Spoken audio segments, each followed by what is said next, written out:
Hey guys, this is Dr. Hub. In case you haven't subscribed, please do subscribe. This is a concise, well-crafted summary and it highlights only the important keywords.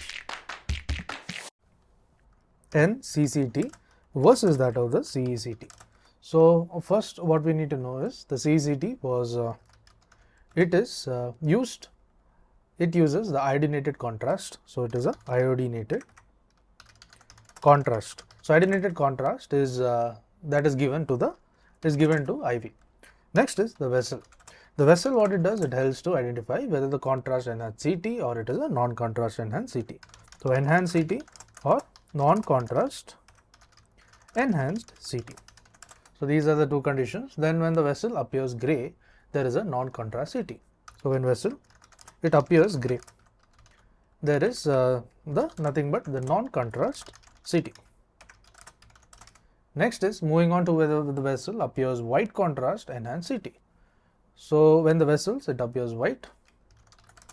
So when the vessels appears gray, it is non-contrast. When the vessel appears white, it is nothing but it is a contrast enhanced CT. It is a contrast enhanced CT.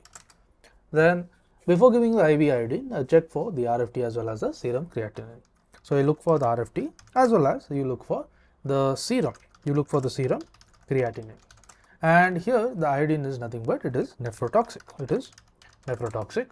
That is, the iodine is this is nephrotoxic. And in contrast, CT lesions. In case of contrast, CT lesions, it is the lesion has the same density as adjacent liver. So it has the same density as the adjacent liver, and so it cannot differentiate. So it is can't differentiate. Now looking at the contrast enhances of the lesion. So it is used in case of the space occupying lesion. Space occupying lesion. And so it is used in the space occupying lesion, the infective pathology as well as the inflammatory pathology.